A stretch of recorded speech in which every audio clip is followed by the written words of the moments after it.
Bonjour à vous! Aujourd'hui, je vous propose un petit défi, un challenge. Si vous ne maîtrisez pas encore le headstand ou le poirier sur la tête, et une posture de yoga très intéressante pour booster l'humeur, se challenger, progresser.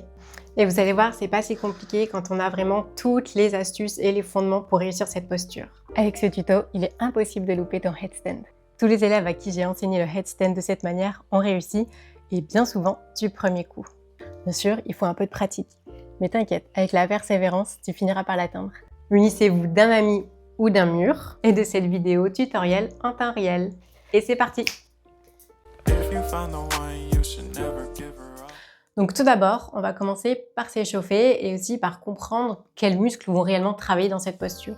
Parce que non, c'est pas le cou qui va nous porter, même si on a l'impression. Donc si vous êtes à froid et sortez du canapé, je vous conseille quand même de faire quelques salutations au soleil ou un petit échauffement complet de tout le corps. Là, on va vraiment se concentrer sur les zones dont on a besoin pour réaliser cette posture.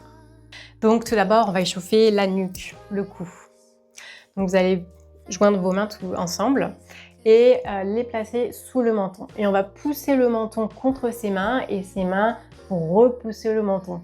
Vous allez sentir une contraction dans le cou.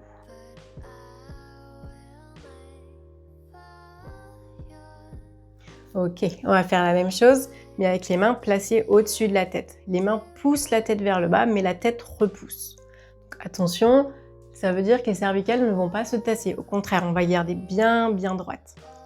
Et là, vous devez repérer un peu le début de la posture. Effectivement, le poirier, on le fait en général les mains sur la tête. Il y a d'autres façons de le faire, mais c'est comme ça que je vais vous l'apprendre aujourd'hui.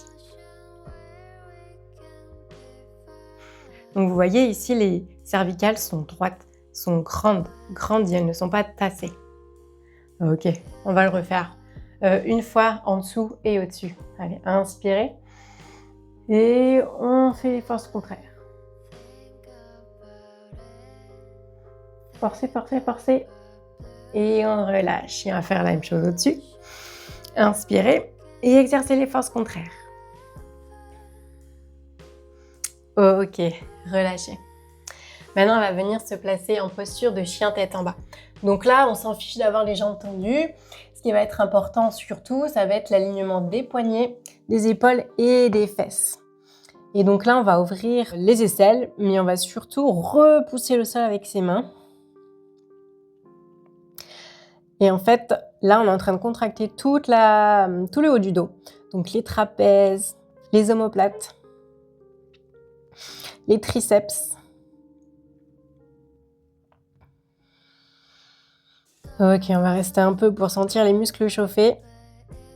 Vous pouvez essayer de pédaler un peu avec les pieds quand même pour réveiller la souplesse à l'arrière des cuisses. Ça va nous aider un petit peu. Ok, reposez. On va juste relâcher un petit peu. On va prendre 2 respirations.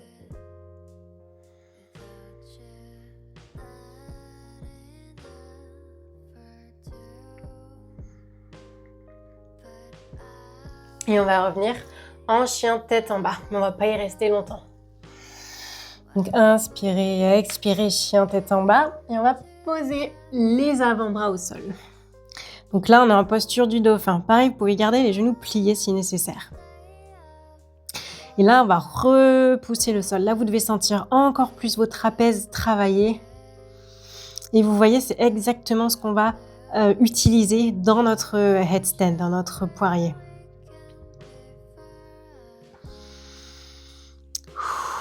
Allez, tenez bon, dernière respiration. Et expirez, relâchez. Ok. On est déjà bon sur l'échauffement. On va passer à la deuxième étape importante de ce tutoriel, qui sont les fondations. Parce que si on démarre la posture avec un pied décalé, une tête trop loin, on n'arrivera jamais à monter. Donc, les fondations sont très simples. Vous allez poser votre main sur le front et enrouler les doigts sur votre tête. Là où arrive le plus haut de votre main, c'est-à-dire le sommet de votre tête, c'est là en fait où vont devoir se placer vos mains. Donc, placez-les au-dessus de la tête. Rapprochez vos coudes et on va venir placer ces coudes juste devant ses genoux. Et donc là, on va avoir la bonne distance pour ensuite lever les fesses. Donc, relevez les genoux pouvez garder les genoux pliés, c'est possible. Rapprochez les pieds. En fait, là, il faut essayer que les fesses soient au-dessus de la tête le plus possible. Repoussez bien avec les avant-bras. Les cervicales sont grandes. Ok, reposez. Vous avez les fondations. On aurait pu continuer, mais on va le prendre étape par étape. Après tout, on est en temps réel, il n'y a pas besoin de se presser. Sachez que si vous manquez de souplesse, vous pouvez aussi attraper des briques ou des gros livres et on va les placer sous nos pieds. Donc, nos pieds seront à peu près placés là. On va se remettre en position. Les coudes sont collés aux genoux, les mains sur le dessus de la tête. Et on va pouvoir mettre les pieds sur les briques, ce qui va nous aider à monter les fesses plus haut sans avoir besoin de trop de souplesse derrière les cuisses. Et encore une fois, c'était tout pour les fondations. Maintenant, je vais vous expliquer la troisième étape et la dernière, l'exploration de la montée. Donc là, soit vous avez votre partenaire, votre ami avec vous, soit vous avez votre fidèle mur. Donc moi, je vais mettre contre le mur. Donc on va refaire exactement la même chose. C'est-à-dire les coudes au niveau des genoux, les mains au-dessus de la tête et on va essayer de replacer les fesses au-dessus de la tête. Le mur, en fait, va nous enlever cette appréhension de tomber puisqu'il sera là pour nous retenir. Donc au début, c'est un très bon entraînement. Mais à force, petit à petit, il va falloir se décoller du mur pour réussir réellement la posture et surtout enlever cette peur, cette appréhension. Mais là, on va rester contre le mur.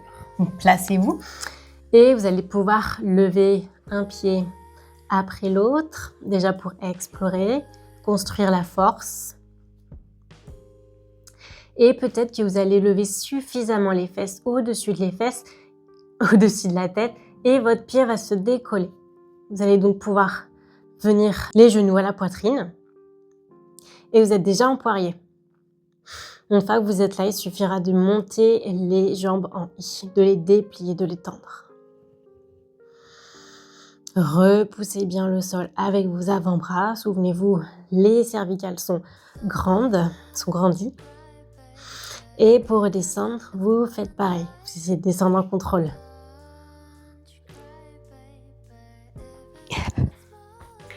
Bien sûr, si vous ne réussissez pas à la montée du premier coup, ce n'est pas grave. Mais moi, ça m'a pris des semaines, surtout avec cette appréhension, cette peur à gérer. Des semaines et encore des mois. Donc n'hésitez pas à vous entraîner, à pratiquer, surtout cette troisième étape. C'est elle qui sera maîtresse dans vos résultats. Et une fois qu'elle sera maîtrisée en dehors du mur, ça deviendra naturel pour vous. Vous pourrez vous entraîner à monter les jambes tendues, etc. Dites-moi si vous avez réussi, je suis très curieuse. Et si vous êtes en quête de motivation, de remise en forme et de vous sentir mieux avec votre corps, je vous invite à essayer le challenge de 7 jours, de 7 Days Body and Mind, qui est offert, que je vous offre, et qui sont 7 jours de fitness, de yoga, de motivation, avec des conseils psycho à appliquer facilement, et qui vous permettront de poser les bases d'une motivation durable, de vous reconnecter à vous et de vous sentir mieux dans votre corps. N'oublie pas de liker cette vidéo si elle t'a aidé, si elle t'a plu, ça m'aide beaucoup, ça aide la chaîne et ça me montre si tu aimes ce contenu ou pas. Ça me permet finalement d'avoir un retour. N'oublie pas de t'abonner et d'activer la cloche des notifications pour ne manquer aucune des prochaines vidéos et je te dis à très bientôt.